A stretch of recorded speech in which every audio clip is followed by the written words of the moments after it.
Hello, Tom Lippincott again here for Modern Guitar Harmony with part 2 of our harmony basics. We're going to get into now transposing this major scale into other keys. Now what I mean by that is in the last video we talked in detail about the C major scale, and the first thing that we did is we talked about it having a formula, right? Whole, whole, half, whole, whole, whole, half. Well, part of the reason that's important is I can play a major scale not just from C, but I can play it from any note on my instrument, and if I use that formula, it'll still be a major scale no matter what note I start on. For example, I'm just going to randomly pick a note, totally not, right? That's not even a note that's in the C major scale. Happens to be G flat or F sharp, but who cares for right now? All I'm going to do is apply that formula. Whole step, half, whole step, whole step, whole step, half. And what do you know? I have a major scale. Let's try another place. First fret of the A string. Whole, whole, half, whole, whole, whole, half. Another place.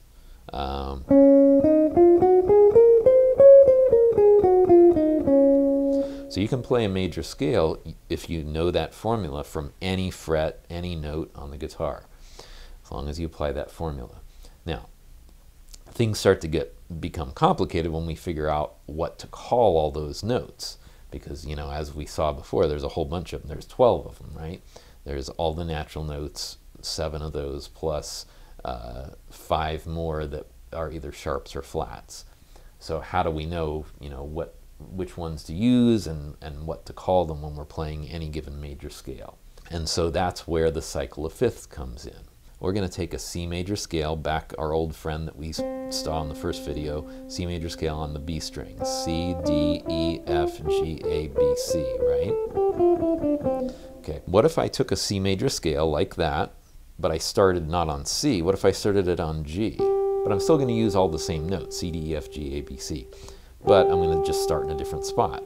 G, A, B, C. But then I'm going to keep going in the upper octave here, D, E, F, G. So there I have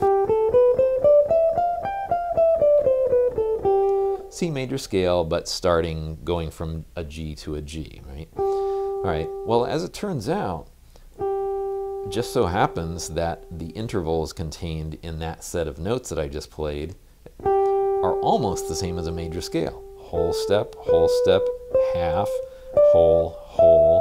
So far it looks exactly like the interval formula of a major scale. The only place it breaks down, I went to G, A, B, C, D, E. The next note is F, which is a half step higher, and then a whole step to G. Well, a major scale goes whole, whole, whole, half, sorry, whole, whole, half, whole, whole, whole, half. So what would I need to do to this to make it into a major scale that started on this note? There's only one thing I actually need to do, is take this note, raise it up a half step, and that fixes both problems, this interval being too small and this interval being too big if I just move that note up. And let's see what I've got. G, A, B, C, D, E, and not F, but F sharp, G. And again, I'm calling it F sharp because we're assuming I started on F and went to F sharp. But there's another rule to keep in mind too. If I said G, A, B, C, D, E, G flat, G, it could be kind of confusing because now there's 2 G's in a row and there's no F's. And that is also a rule with keys with different, you know, what I mean by keys is different scales. In this case, a G major scale. You only are going to use each note name, each letter name once. So G, A, B, C, D, E, F sharp, G. So notice what I did is let's go through the process that I did. I took a C major scale, I went up to the 5th note of it, and then I played through the scale an octave. And when I got to that second to last note, if I raised it up a half step, I got myself a new major scale. Almost the same notes as a C major scale, but one very important difference.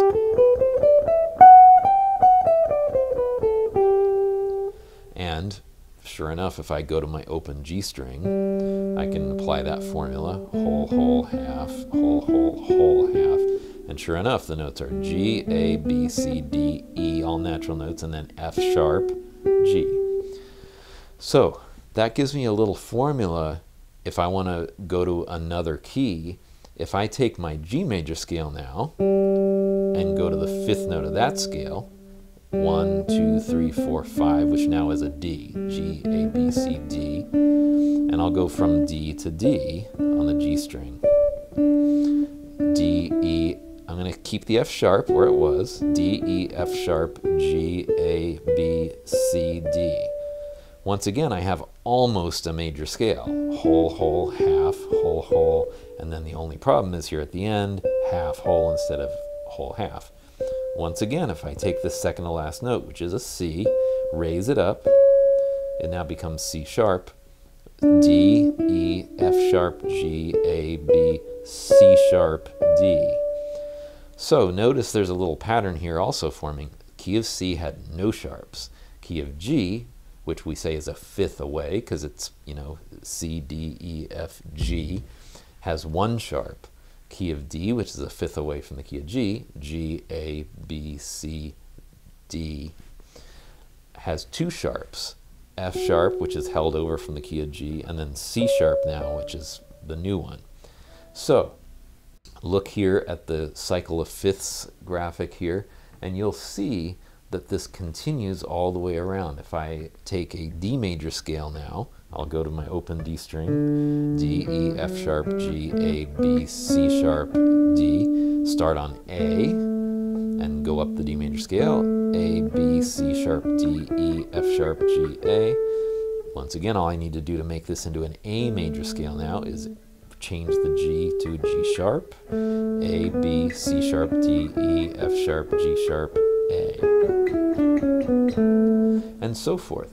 And if I keep adding sharps by using the same process, go to the 5th note of the A major scale, which is E, add the second to last note, D sharp now, I get an E major scale. From there, B, instead of A natural, A sharp, and now I have a lot of sharps. I have 5 sharps. The next one in line is all the way at F sharp. Now this major scale is actually called a sharp note, F sharp major. F sharp, G sharp, A sharp, B natural, C sharp, D sharp, and instead of E, now I go E sharp. 6 sharp, that's a lot of sharps, right? Well, okay. So now if I keep going, I'm going to end up in the key of C sharp with 7 sharps. And then if I keep going even more, I ran out of sharps, so I'm going to have to do double sharps extra every time I go to a new key, add a note a half step, make it a double sharp. And that can get pretty confusing. So there's another way of doing this, which is kind of going the opposite direction in the cycle of 5ths, the cycle of 4ths. So going all the way back to my old friend C major scale, what if I were to start on F instead of on G, which is the 4th note of the scale? And then I'm just going to play a C major scale, but starting from F and going up to F. Once again, it's pretty close to being a major scale. Whole, whole, so it has those first 2 whole steps, but here's where it differs, because instead of having a half step as the 4th note, it has another whole step, and then instead of a whole step, it has a half step here, but then the rest of the scale is just like a major scale, whole, whole, half. That Addams Family theme. So if I leave out this note, it just sounds like a major scale. Okay, well, what could I do to this note to make the thing into a major scale? And if you said, take this note down a half step, you're correct. So now, instead of B natural, it's F, G, A, B, C, D, E, F. I'm going to have B flat. F, G, A, B flat, C, D, E, F. And what do you know? I have an F major scale with 1, not sharp, but flat. So I'm not going to call this note A sharp, I'm going to call it B flat, because again, I've already got A here. F, G, A, B flat, C, D, E, F. So that's the key of F major, and I have one flat. Now once again, we can try that same little process if I go to the fourth note of an F major scale, F, G, A, B flat. We have to use a flat now. And then I play, I'll go to this B flat, let's say. This is B flat, 3rd fret of the G string. And I'm going to apply my notes from the F major scale. B flat, C, D, E, F, G, A, B. Flat, sorry. Again, almost have a major scale. But this note is the problem. So that's E natural, make it E flat, and now I have a B flat major scale. B flat, C, D, E flat, F, G, A, B flat. And so now the key of B flat has 2 flats. A B flat, which of course is the scale that the note that is based on, and now the 4th note is E flat.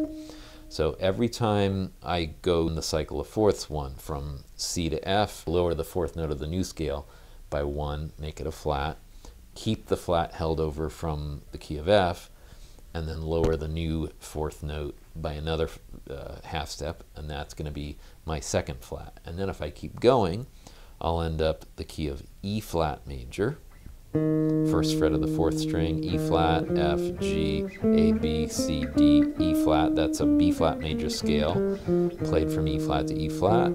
Take my A down to A flat. Now it's an E flat major scale. Go to A flat. Take my 4th note, which is D, down to D flat.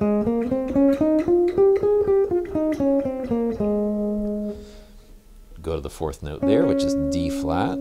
I'll go over to the 4th string, D flat, E flat, F, G, A flat, B flat, C, D flat. Which note's going to get flatted now to make a D flat major scale? The G becomes G flat. So D flat, E flat, F, G flat, A flat, B flat, C, D flat. So again, dealing with a lot of flats now. And then finally, if I go to the G flat, maybe I'll go down to my 4th string, 4th fret, G flat, A flat, B flat, C, D flat, E flat, F, G flat, up. Now I'm going to make my C into C flat.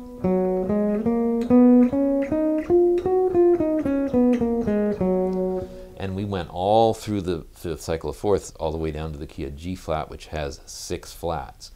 Something you might notice, looking at the graphic again, is that the key of F sharp and the key of G flat turn out to be the same key, and furthermore, they both have the same number of accidentals. Key of F sharp has 6 sharps, key of G flat has 6 flats.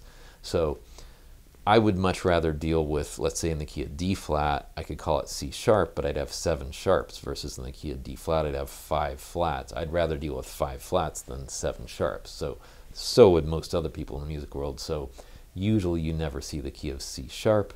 However, the key of F sharp and the key of G flat are kind of equally as difficult, right? Again, in the jazz world, you tend to see G flat more often because horn players are more comfortable with flats, but you do see F sharp sometimes as well. So that's basically how we arrive at all 12 keys and what the cycle of fifths is.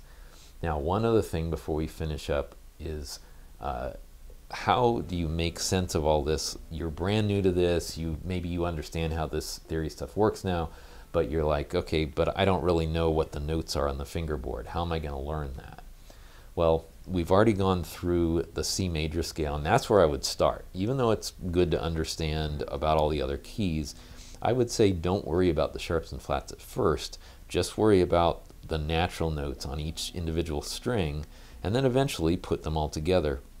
One of the things that I like to start off with is improvising on one string. I'll play the key of C major, and then maybe I can use a backing track, and you can look up on YouTube and you'll find a million C major backing tracks, and makes it more fun.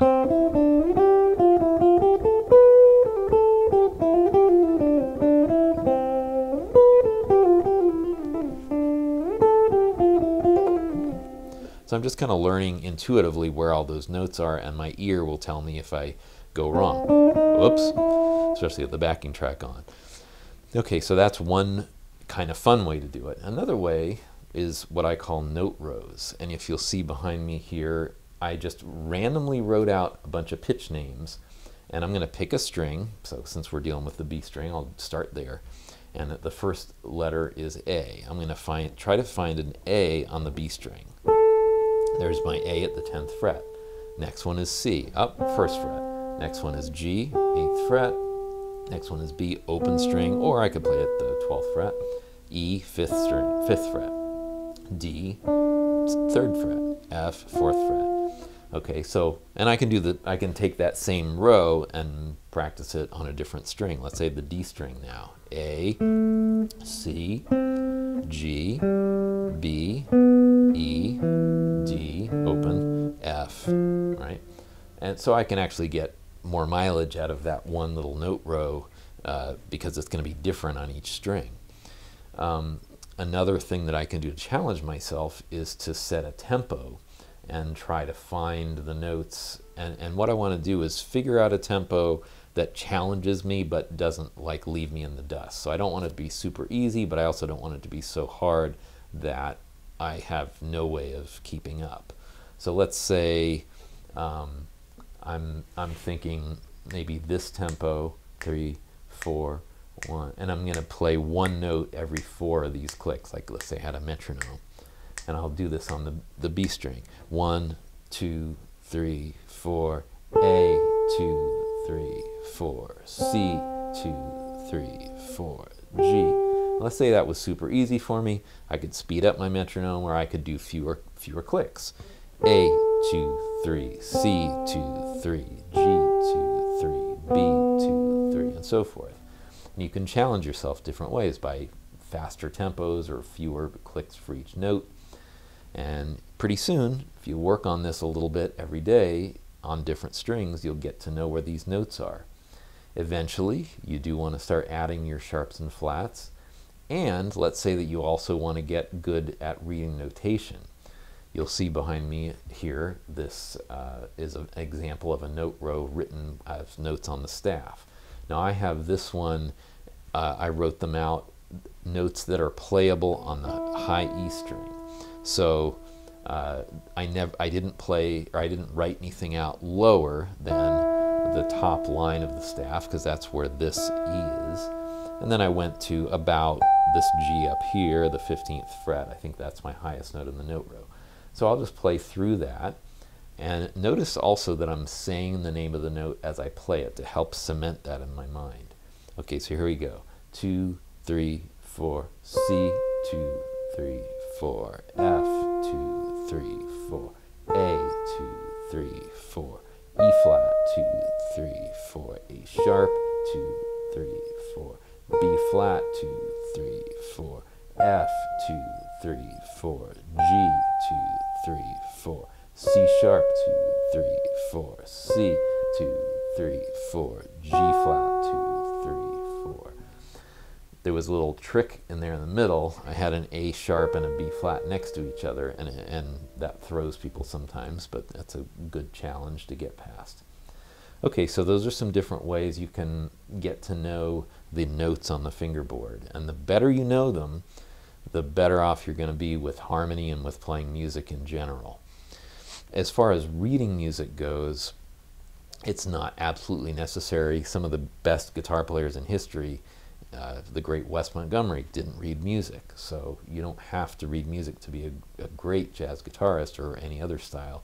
But it certainly doesn't hurt, and there are some gigs that I have been able to do because I can read music that I wouldn't have been able to get if I didn't read music. So it certainly is only a good thing to be able to read.